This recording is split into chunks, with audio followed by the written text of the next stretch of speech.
The lifestyle she wants is all I have to offer. Original post. For context, my 42-year-old male, wife, 38-year-old female, is a som by her choice of our two kids, 1 and 4 years old.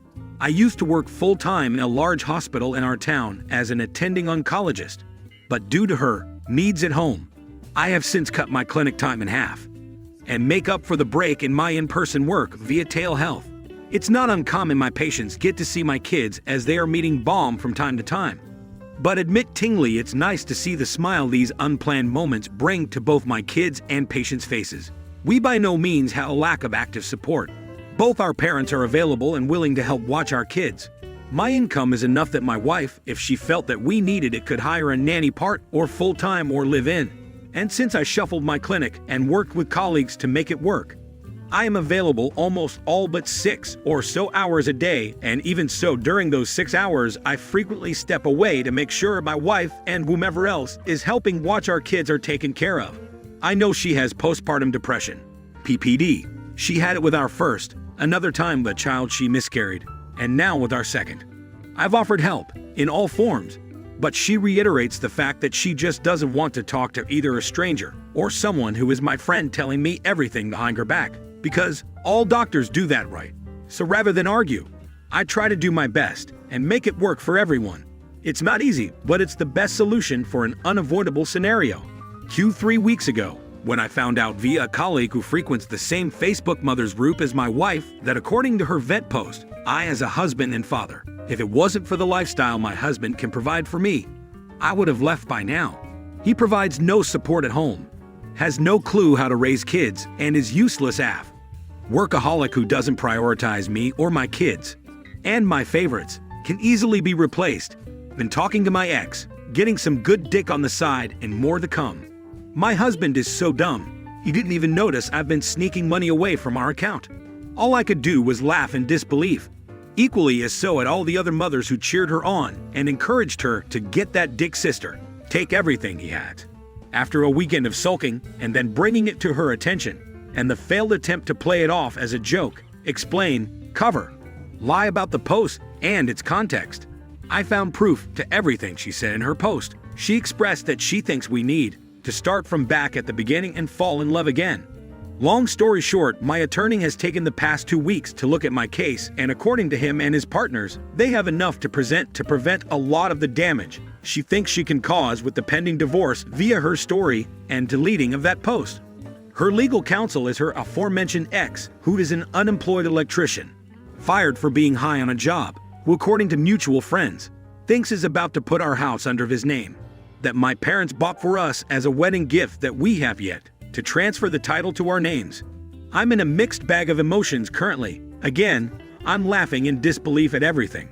But I'm also crying at the revelation that I wasn't good enough for someone I love and started a family with. I want to ensure our kids grow up with both of us, and when they're older decide who they want to live with more. I'm scared that she will try anything to take our kids away from me completely, and now I am thinking I should fight for full custody. I'm jealous her ex has that much power over her to sway her so easily after all these years. We started dating when before I was a resident, but most of all I'm angry. After conversation was opened about the proceedings of our divorce, my wife's biggest concern was, well, what's going to happen to me and all that I need and deserve? Her attitude she had when I told her, well, it's not like you don't have the means to go back to work like before. Her argument, it's not the same. How can I provide for the kids if I have to work? Before our kids, her annual income was around 65 to 70 per year, which by no means is bad. For those wondering, I'm before any honorariums and external funds from private ventures, have a base of 355 per year. Nothing about the kids, her mother whom I financially and medically support because they did not have the means to do so. Nothing about us before, during, or moving forward afterward the divorce. It's only about her and what she wants and needs, and I wish our children were old enough to be able to comprehend all of this. Now for the top of comments before reading the update. Get DNA tests on both kids as soon as possible. I second this. Who knows how long she's been carrying on with the ex? Sounds like the type that would have no problem passing his kids off as yours so she can maintain a good lifestyle and still have him on the side. Definitely DNA your kids. Even if he gets the DNA test, and worst case, if he is not the father, he is still attached to the kids as his own. And if the kids are actually his, then OP, you should take full custody. That woman only cares about herself. But first, the DNA test, please. Now for the update. First and foremost, thank you all for taking the time to share some positive messages and comments. I've taken the time to read all of the comments as of this update, and I wanted to give a little more background and info. My wife and I have been together for 15 years, married for 6. I was never really pressured into marriage. But with our plans to have kids naturally, it made sense for coverage and benefits. Her first stint with PPD with our first child was a roller coaster and had the same problems, minus the need for me to be home more, and the infidelity. We made it through and were actually recovering positively from it up until she gave birth to our second child. Personally, I knew this time around it would be like being hit by a truck. I just didn't expect this. Our kids are ours. Upon admission into the hospital, you can opt for paternity testing to be done right away. I didn't think much of it other than why not? I'm already paying for childbirth. Might as well get everything that comes with it. STD panel. I'm in the clear. Once I found out everything, I went and had a full panel of lab work done while I was at the hospital for my clinic. I am not out to make this a revenge story. As I said, this was 3, going now on 4, weeks ago. Throughout my life, I had theoretical contingency plans and paperwork on hand, if needed, for many what-if scenarios like living wills, power of attorney, a list of trusted executors of X matters, and so on. On that note, I suggest anyone who does not have that lined up to please do. I've been in many situations where family members have literally gone to war in the hospital over unexpected events. I don't plan to drag this out longer than necessary, and to be honest, I would have nothing to gain from potentially financially ruining her and her new partner in crime. I am still hashing out the details, but thanks to the support of the people around me, not only have I consulted with my attorney and his partners, I have also had conversations with a previous judge and other tenured lawyers regarding how I can make this an amicable settlement. For the record, I love my wife. I just hate who she has become. PPD is a sickness, as another poster stated. It changes a person, and in some cases, it's like a switch. If this was who my wife truly was, and she hid it for the past 15 years, I can't say anything other than it is what it is. No, I'm not looking to make amends and try again. I've made it clear to her, her family, her friends, that I'm done. My focus on life was at one time the 3 of them, but now it's only for our kids. I have not and will not kick my wife out until either 1, I am forced to, or 2, my attorney states it's best she leaves. We are sleeping in separate rooms, and I've given her an open door policy where she's free to come and go as she pleases. Just don't take the kids with you. Her mother is actually enforcing this rule. Since this all came to light, she and my mother have temporarily moved in to help and ensure the kids' best interests are being looked out for. At the end of the day, she is still the mother of my children. To me, that still deserves some merit, given the circumstances. I won't give any false pretenses that I want us to work it out and still play house. She could pack and go live with her ex for all I care, but I could not in good conscience leave her to sleep in her car or wherever else. Due to my actions, we live in a one-party consent state. My wife also seems to forget that our house has a pretty robust CCTV system that has 24/7 surveillance that is saved. I'll spare you the details of the proof found in the system. With that, phone records, social media, and her GPS tracking records, my attorney is having a field day. A comment caught my eye, so just for clarification, traditionally we did not hold clinics via telehealth. But thanks to COVID and restrictions, we had no choice but to implement this option during the height of the pandemic in 2020 to 2021. A patient on active treatment has to come into the hospital in person. To this date, many cancer hospitals still have visitor restrictions and offer telehealth options for patients who are being seen for follow-ups, survival, and general reasons. Many of the larger academic centers have also implemented teleservices for clinical research, in which we also explain protocols and collect their informed consent. I do not only work 6 hours a day. I dedicate 6 hours when working from home solely to work and still report in person for clinic twice a week. I'm on call 1 week at the end of the month. My apologies if there is a delay in updating. More than likely, I will later do so again this week, given my schedule and meetings with everyone regarding my next moves. Thank you all again for taking the time to read and comment if you did. I hope each and every one of you have a great rest of the week. Just venting. Story 2.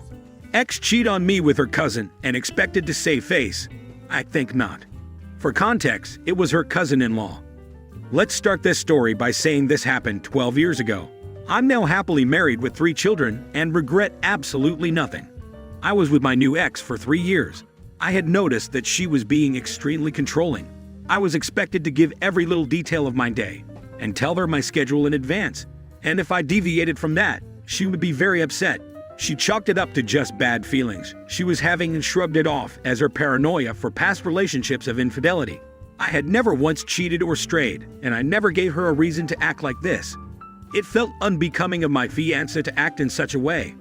Now this is where it gets juicy. After she had asked for my schedule to make plans, as mine tends to be more hectic than hers, I noticed she was texting someone. In my line of work, if I put in more than 40 hours, I have the ability to take time off at will as long as the work is completed at a later date. I was very good friends with a brother and still am.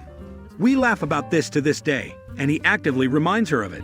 I messaged him stating I wanted to do something special for her a little bit earlier than our anniversary to make sure it was a special surprise. They both worked in the same fabrication facility. He was a fabricator and she a shipping manager. He was kind enough to let me know her schedule. That's where the discrepancy falls into place. Without my knowledge, she was foregoing overtime. She worked 12-hour shifts Monday through Friday, with the exception of Wednesday, when she would only work half a day. She had been taking Wednesdays off right around the time that she started getting extremely controlling. Lucky for me, I had stacked several days of leisure time up, so taking a Wednesday off for me was not an issue. A few days go by, and Wednesday's here. I put on my work gear and leave for work. I was expecting her to leave as our apartment complex had 2 exits on the same road I could see directly across from a shopping center, so I parked my car near the back and waited. After about an hour, I noticed a very specific red Mustang with a specific decal on the back window. It was her cousin by marriage. I had also done my due diligence to take an old laptop, which we kept on our desk in an office area with a full view of the living room, bedroom door, and bathroom plus the kitchen. I had set it up for remote access and had it alert me when the webcam noticed movement. Giving her the benefit of the doubt, I thought he may be dropping something off or coming over to assist her with something, as her family sometimes does. Sure enough, a message came through, so I remote into my laptop. He walks through the door without skipping a beat. She unbuttons his shirt and begins kissing him. I created a URL link for the live stream, and as she was preoccupied, we had a family group text and a friend group text. They were both part of it, but at the current time, they were currently indisposed and didn't look at their phones. They didn't even wait. They could have gone to the bedroom. But no, they decided to get freaky-deaky right there on the couch. I sent the link off to the friend group chat and the family group chat. Within minutes, I'm getting calls nonstop from friends and family alike. There was no turning back. She was getting blown up, but she was ignoring her phone. Not until the 4th or 5th call came through did they decide to take a break. For context, the state I live in allows recording of personal property regardless of occupancy. I was the only one on the lease. She wasn't allowed to be on the lease because of poor credit. The call she had picked up was from her cousin's mother, who she was banging. She answers the phone on speaker, and I kid you not, the first words out of his mother's mouth were, "Stop screwing my son." They both became rigid, and she began to stutter over her words, saying, "What are you talking about?" etc. The mother then divulged that there was a live feed of them, sent out by me to her family. She grabbed every pillow off the couch and covered herself up. The cousin staggered off, trying to put on his pants and shoes, just to trip himself up and bang his head off of my coffee table, leaving it with a divot. By this time, I had made my way to the front of the apartment complex. I was there to greet the adulterer as he came out of the front exit. He froze and began to cry, apologizing profusely. I'm not going to lie. What happened afterwards wasn't my best moment, and I'd nearly got into legal trouble if it weren't for the fact that he was trespassing on private property. Let's just say I had a cast for 6 weeks, and he wasn't in any family photos for months. I went up to the apartment, where she was now fully clothed and crying inconsolably. I asked her if it was snot or cum on her face. Then I told her not to answer because it didn't matter anyway. I gave her 1 hour to remove all of her belongings, as again, everything in the apartment was mine except for clothes, some makeup, and a few kitchen utensils. Her mother would not let her move in, as she was just filled with embarrassment. Same for her brothers. and the cousin's mother kicked her son out. Rumors spread around our town very quickly, and, for a lack of better words, she was untouchable. Now for the top of comments. Would call this nuclear revenge, but will worth it. Don't buy it. It's all too perfect and artificial. To me, it screams karma farming. It's like the OP knew exactly she was gonna cheat. He prepared for it. Stone cold. He prepared streaming. Stone cold. He reacted to everything. Stone cold. All this without any prior evidence of her cheating and seemingly completely void of any emotions towards someone he was supposedly in love with. That's not how people respond to painful experiences. Edit. Yeah, the OP is a liar. Just go through their responses in this thread. Every time they get called out on something, they go to extreme lengths to prove their story, coming with little details along the way that are supposed to corroborate the story, but that no one actually asked for or questioned before. Story 3. Am I the a-hole for divorcing during my husband's mental health crisis? Me, 38-year-old female, and husband, 38-year-old male, married since 2009, and we have a preteen daughter. Last 3 years have been really tough on us because of my husband's bad working conditions that started to affect his mental health. I noticed signs of burnout and depression and brought up these concerns regularly to him. He was very dismissive and refused to see his situation and refused therapy.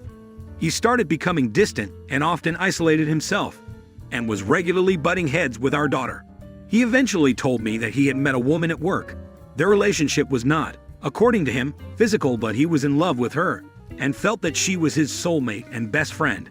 He said he was very sorry and that he could not decide which woman he would ultimately be happiest with. He spoke out about this at home, whilst I was having the toughest time of my life. I cried alone over my dreams and plans, everything we had together. He also told me that in order to clear his head, he would need to leave the house and spend some time on his own. That co-worker had offered him her spare room, and he was going to take it. I asked for his help organizing the rest of the school year as I was commuting, and I promised him that as soon as the school year was over, I would look for an apartment closer to my work, and me and our daughter will move out, and he can have the house to himself for his healing. I found an apartment almost immediately, and we moved. He visited us one weekend a month and brought his chaos with him every time. The new home had become a safe haven that we cherished, and he took it over as soon as he appeared, and it felt like I wasn't breathing until he finally left. After 6 months of living like this, I decided I had given things enough time to mend, and they had not. I was still hurt and bitter, and he was still cagey about what was going on, and what his ultimate decision really was. I told him I was done living like this, and that I wanted a divorce. He absolutely lost his shit and left and drove back to our old house in the middle of the night just to get away from me. A week later, he told me the coworker is pregnant, and he was angry that I didn't want to even try to fix our marriage. Since then, he has gotten increasingly more hostile and accusatory in his communication with me. He blames me for breaking up the marriage and abandoning him during his crisis. He says he was not himself and has no idea why he did the things he did, but that I was the one who left. He claims I was no help when he needed me, and that I had clearly mentally abandoned our relationship long before, more than 3 years prior. He tells me I'm cold and calculating and clearly not the person he thought I was. I understand that he is not well. He finally did go to therapy. I explained a lot of his actions with that in mind at first. So am I the a-hole he claims I have become, taking his daughter away and leaving? Now for the advices. You attempted to help him multiple times, and multiple times he shut you out. Instead of seeking help or getting a new job, your soon-to-be ex decided the correct path was an emotional affair that led to a physical affair. There is absolutely no reason to feel guilty about divorcing this guy. Not the a-hole. Stop indulging him. Coordinate his visitation with your daughter through an app. Do not discuss anything else. Keep all communication written. Stop second-guessing yourself. You have nothing to feel guilty about. Thank you for your answer. I have actually noticed that keeping all our communication in writing has helped me deal with all of this better. I feel like my thoughts stay more structured and I can choose to respond or not respond depending if I feel too insulted or triggered in the moment. Helps me keep civil. I personally feel like I really tried my best to help him, and I was truly devoted and very much still in love, but he sees it very differently, and it's hard for me to reconcile between those two completely different stories. Story 3. Am I the a-hole for not sharing my inheritance with the rest of my family? My family situation is messy. A 25-year-old female was engaged 4 years ago to my high school sweetheart. My fiancé cheated on me with my sister, 28-year-old female. We had never had a good relationship even as kids, so after I found out, I went scorched earth both of them. She was so in love with my fiancé, but he dumped her within 2 weeks and was back trying to get me to forgive him. I didn't. My parents were initially on my side, but my sister had a nervous breakdown after she was dumped and was hospitalized, so they changed their tune to "It's over now and you can't be mad forever." So I dumped them too and went to grad school on the other side of the country. My grandfather was livid with the whole thing, disowned my sister, and chewed out my parents. Sometimes it felt like he was the only one who was on my side and understood. I was able to get my job to let me work remotely and moved back to take care of him when he got sick last fall, and I was devastated when he passed a couple of months ago. I had been in limited contact with my parents since I came back, mostly because I didn't want to be an obstacle to my dad seeing my grandfather, but with the understanding that any discussion of my sister or what happened would end that. It turns out that my grandfather left me virtually everything. He left enough for my father to cover a debt and some token stuff for a couple of other relatives. But he wrote letters for everyone and did a videotape with his attorney explaining what his intentions were. I knew that he had done well for himself, but he lived a pretty simple lifestyle, so I didn't realize how much money and assets he really had. I would give it all up to have my papa back. But even after taxes, it is set for life money. My parents are pretty mad about it. One of the reasons stated for cutting them out was how disappointed my grandfather was with how they had treated me growing up versus my sister, and over the fiancé debacle. There were other reasons, but that's what they're fixated on. The will is pretty airtight apparently, so my parents want me to do the right thing and share it equally between me, them, and my sister. Their argument is that I don't need it. I make more than both of them combined, and this would allow them to retire. My sister is not doing great and can't hold a job, so this would ensure she has something for when my parents pass. I don't want to. My grandfather's wishes were crystal clear, and also I kind of don't feel like doing more than the minimum for any of them. They've been telling me that I'm being vindictive because of a mistake years ago. I can't deny there might be a little vindictiveness there. I don't want them to suffer necessarily, but I also don't feel like they deserve my help. That's all for today. If you are enjoying this story, please like the video and share your thoughts in the comment section down below. Thank you.